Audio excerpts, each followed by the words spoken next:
Selamat siang semuanya. Kita kembali lagi di SMK Bina Warga Lembah Abang. Sebetulnya ini menarik karena 1 tahun yang lalu kita juga melakukan podcast di sini bersama Ibu Nida, dan sekarang kita kembali ke sekolah ini bersama Ibu Nida lagi. Saya lagi. Ya, meskipun dengan sekarang tim yang berbeda, teman-teman. Tolong perkenalkan diri. Ya, saya bukan berbeda ya guys, tapi baru bergabung di kelompok ini. Nama Farhan Fatur Rahman. Dan di sebelah saya. Dan saya Royatun Nasiin, yang tahun kemarin saya di balik layar sih.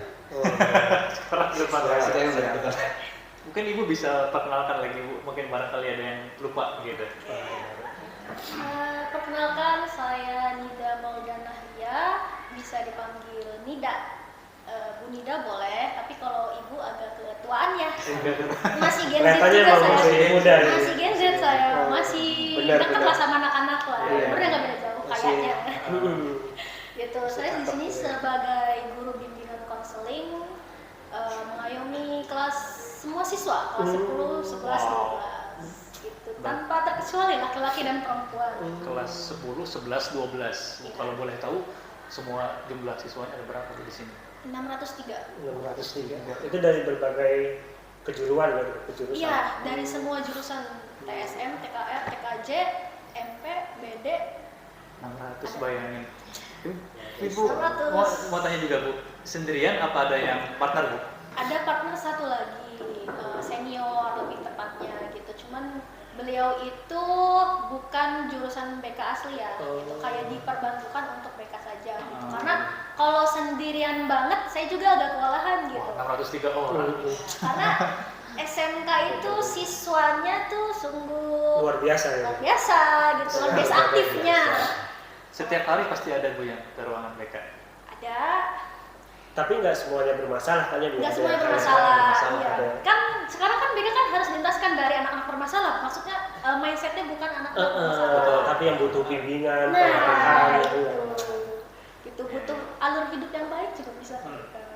Oke, terkait dengan BK, mungkin kita akan menanyakan lebih spesifik ya Bu ya, terkait dengan tujuan dan peran bimbingan konseling di sekolah, Terutama di bidang kurikulumnya ini. di bidang kurikulum. Sebelumnya mau tanya, kalau misalkan kurikulum di sini teh udah masih 2013 apa udah mereka belajar? Kalau di sini sudah masuk kurikulum Merdeka Belajar karena di sini udah masuk sekolah PK atau pusat keunggulan. Jadi salah satu jurusannya itu jurusan TKR, teknik kendaraan ringan, yang menangani pembengkelan mobil itu diperbantukan oleh pemerintah ya, lebih tepatnya gitu. Jadi kayak disalurkan beberapa anggaran untuk mereka kayak intinya bikin industri di sekolah. Jadi benar-benar real bengkel di sekolah. Jadi anak itu belajarnya praktek langsung. Nah, karena kita masuknya sekolah PK, maka diwajibkan langsung untuk kurikulum Merdeka. Kan kalau misalkan sekolah lain kan masih ada yang bertahap percobaan, tapi kalau sekolah kita langsung harus kurikulum Merdeka gitu. Jadi semuanya dari kelas 10, 11, 12 tahun ini sudah kurikulum Merdeka semua. Kurikulum Merdeka semua. Tadi mohon maaf Bu, apa? PK, PK, pusat keunggulan. pusat keunggulan. Baru dengar. Menarik ini ya, maksudnya nggak semua SMK PK ini. Iya, nggak semua SMK itu PK. Jadi beberapa SMK saja, dan itu pun ada seleksinya bisa dibilang ya gitu. Jadi nggak semua Kayak SMK. akreditasi gitu. Harusnya gitu. Ya mirip lah gitu. Jadi Berarti kita perbedaannya sangat jauh banget ya Bu, dari kurikulum tahun kemarin sama kurikulum mereka sekarang. Bisa dibilang beda, cuman kayak melanjutkan aja sih. Dan untuk kurikulum Merdeka tentu saja pasti lebih banyak di PMM-nya gitu. Sekarang itu udah lebih banyak, dan kita guru tuh harus belajar teknologi utamanya. Iya. Apalagi di era digital saat ini. Semua digital sekarang. Cuman kayak peralihan aja sih dari kurikulum 13 itu kayak yang semuanya administrasi kertas. Kalau sekarang kita input ke komputer, ke aplikasi PMM.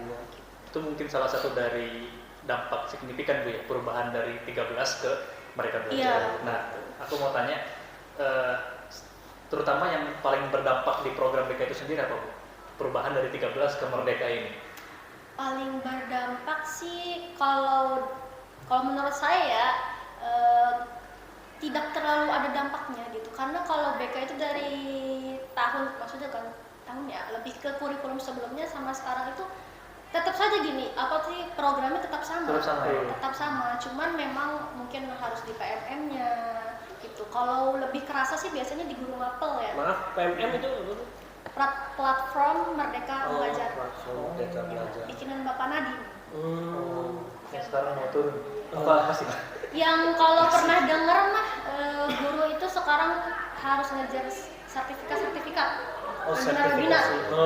Ada Pernah denger nggak sertifikasinya kayak gitu. Pernah. Nah itu ya gitulah.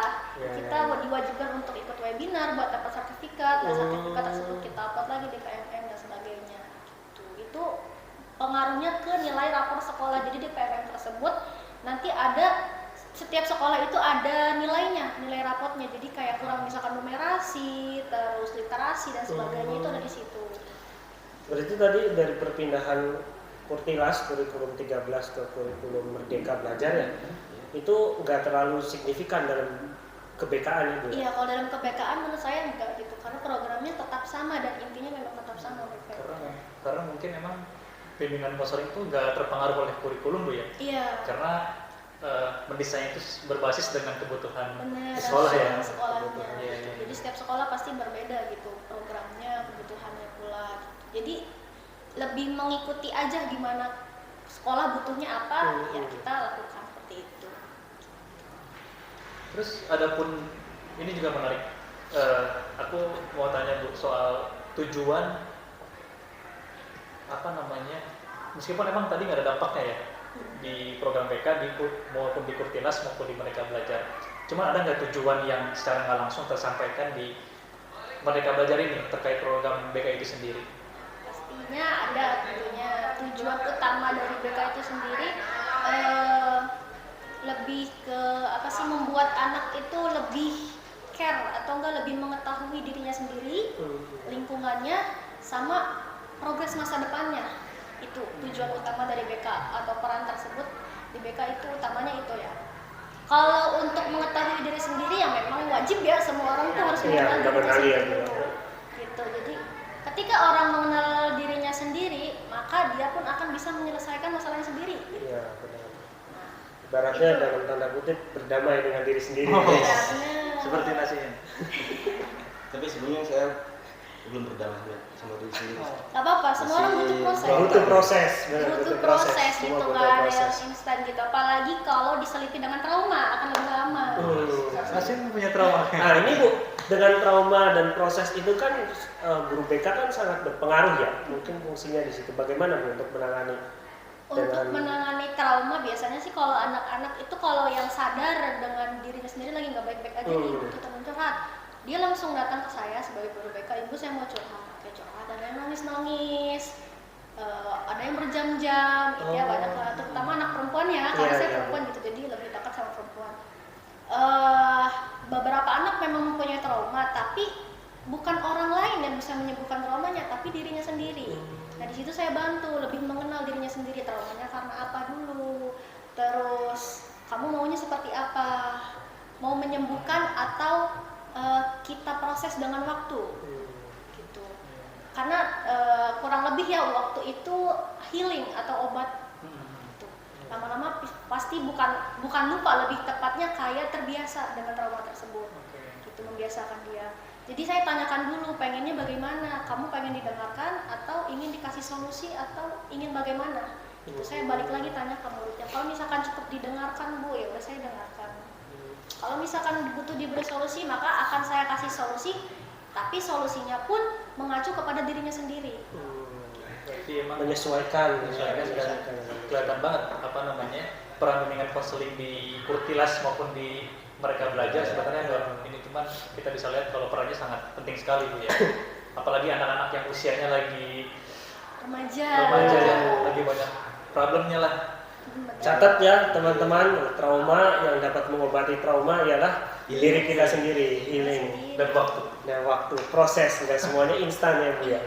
Kalau untuk laki-laki ya ngopi aja. Iya, ada nggak Bu laki-laki yang sedekat Iya. itu kayak perempuan? Karena gini Bu, Kebanyakan laki-laki itu susah banget. stigma laki-laki tuh susah untuk bercerita. Iya. Biasanya mereka cukup dengan ngopi dan diam gitu. Atau enggak dengan berpikir sejenak sampai dia menemukan solusi baru bercerita itu. Benar-benar. Laki-laki ya susah lebih untuk terbuka ya. Karena laki-laki pride-nya besar banget nih. Saya ego. nggak mau cerita sama perempuan, saya bisa nanganinnya sendiri gitu. Apalagi sampai nangis-nangis.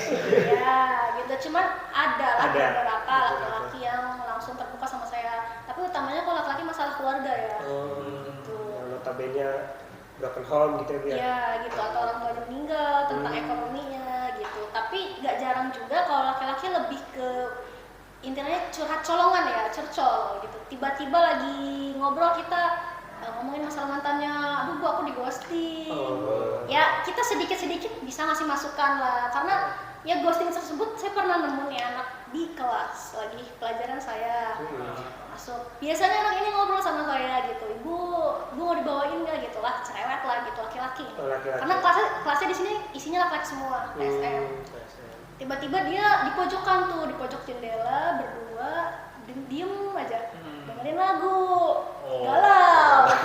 Bernat dia bukan? Headsetan berarti Bu apa? Enggak, keras. Keras. Apa Bernat dia bukan? bener dia. Benar dia, benar. Aduh, itu udah WIB udah waktu berat, itu. udah berat, Di SMA berat. dia. Kalau Bernat dia berat, bro. Dalam banget. Relevan banget ya dengan keadaan hati. Itu masih kelas 10 dia. Kelas Kelas 10 10. itu tahun 2008 katanya ya.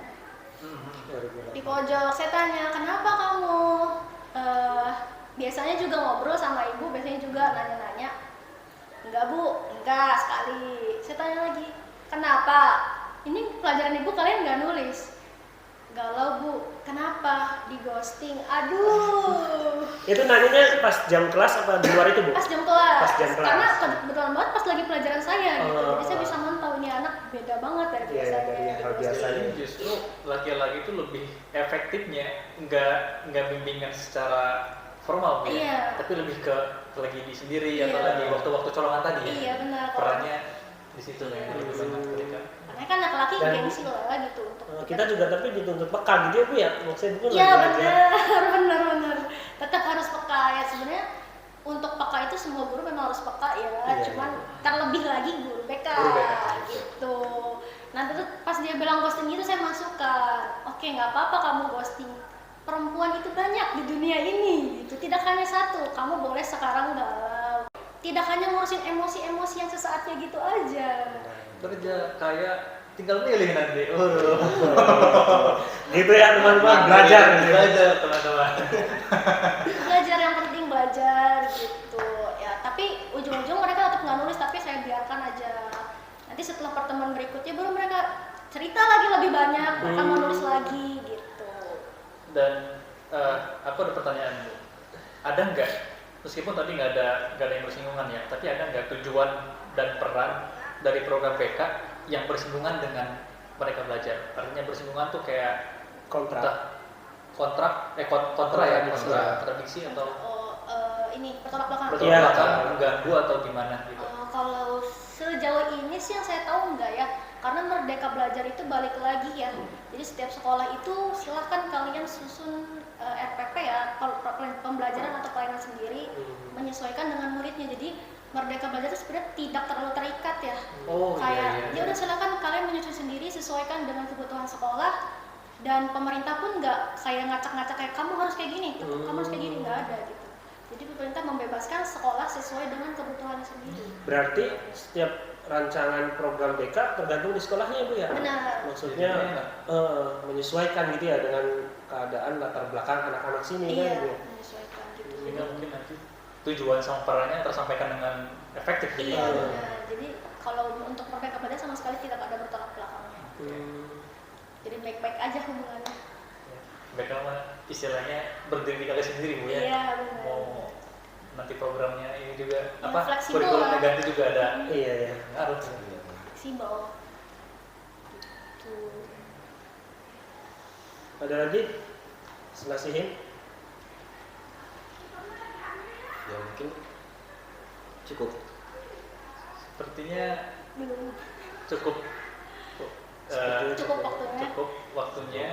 Tapi mungkin aku pengen mungkin ada statement dari Ibu terkait statement terakhir terkait Step. Sahabat konselor mungkin. sahabat konselor gitu, atau sesama guru BK terkait dalam merancang kurikulum bimbingan konseling itu di dalam mereka belajar sendiri. Sebenarnya memang kebutuhan BK itu sesuai dengan sekolahnya ya. Di sini, di BK ini, di sekolah ini, dan banyak mungkin di BK lain itu BK itu tidak masuk jam ngajar, jadi tidak ada jam ngajarnya. Itu menurut saya itu berat ya, karena guru BK itu dituntut mengenal siswa, setidaknya mengenal nama dulu lah atau enggak muka gitu. Tapi ketika kita tidak diberi jam ngajar, apakah kita akan tetap muka di kelas? Ya kan, nggak ada tetap muka. Nah di situ yang beratnya sebagai guru BK yang tidak ada jam ngajarnya gitu. Kalau bisa pemerintah ya harus memasukkan minimal 1 minggu tuh satu kali pertemuan di satu kelas. Karena bimbingan klasikal ya, kalau di kelas itu kan banyak. Klasikal atau kelompok itu sangat perlu ya. Meskipun mungkin hanya kayak tuliskan harapanmu untuk orang tuamu. Sebenarnya itu. Ya, tuliskan masa depanmu. Kita bisa kenal diri anak-anak. Iya benar, dan anak-anak juga bisa stress relief atau penyaluran stresnya. Kan kalau penyaluran stres kan banyak ya, termasuk salah satunya itu menulis. Iya. Nah itu bisa untuk ke anak-anak. Sedangkan di sini kendalanya adalah tidak ada jam ngajarnya gitu. Jadi saya dituntut untuk mengenal anak-anak tanpa diberikan fasilitas masuk kelasnya gitu. Itu sulitnya. Nah maka dari itu mungkin saya di sini jadi dipercayakan untuk ngajar selain BK-nya. Saya ngajar mapel sejarah untuk kelas 10 gitu. Jadi ada kesempatan buat nyelip-nyelip Bu ya? Iya benar. Jadi saya juga ngomong ke kurikulum dan kepala sekolah itu, saya minta ada jam ngajar, setidaknya ada jam ngajar gitu untuk saya bisa menambahkan bimbingan kelompok di dalam kelas tersebut. Jadi selain saya ngajar, diselingi oleh bimbingan kelompok tersebut. Jadi program yang memang saya rancang itu benar-benar tersampaikan. Gitu. Nah, itu paling pesan untuk mungkin bisa di generalisasi ya ke Menteri Pendidikan selanjutnya. Kalau misalkan bimbingan konseling itu seenggaknya 1 minggu adalah kelas khusus atau jam khusus untuk bimbingan konseling Bu ya. Nggak hanya praktek di luar jam kelas tuh, karena nggak semua anak mau untuk nyamperin guru BK gitu. Ya dalam hal lain juga kan agar anak-anak itu melihat BK itu nggak dalam tanda kutip serem gitu kan ya. Terutama gitu ya. BK kan sebenarnya mengarahkan, membimbing mau kemana nih gitu kan. Soalnya dulu kan bukan masih guru BK semua dulu. Kebanyakan Betul. Dari pelajaran lain diambil untuk jadi BK gitu karena agama gitu. Karena kan ada tekniknya ya, teknik yang khusus, ada ilmunya. Masih ya guru mapel pun ada yang mungkin nggak tahu, ada yang udah tahu gitu, tapi sebagian besar ya, terutama yang mungkin generasinya sebelum milenial dan Z itu tuh yang senior banget, biasanya masih memandang BK itu sebagai polisi siswa. Bu, tolong hukum anak ini. Wah, saya nggak bisa gitu, saya tidak bisa menghukum begitu aja anak tersebut tanpa bertanya kamu kenapa melakukan ini. Pasti kan setiap perbuatan itu ada dasarnya. Gitu, nggak mungkin saya tiba-tiba menghukum. Jadi mengeneralisasi bahwa siswa tersebut salah tuh nggak bisa. Benar, memvonis ini salah. Kita kan bukan hakim.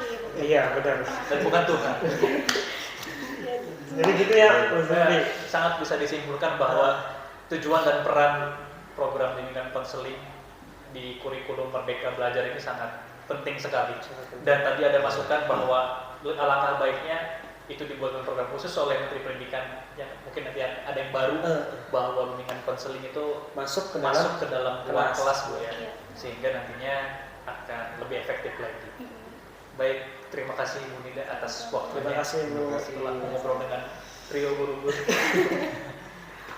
Mau direpotkan ya, tahun kemarin kita sama Bu Nida, sekarang sama Bu Nida lagi. Tahun depan ada tugas lagi kayaknya Bu Nida lagi.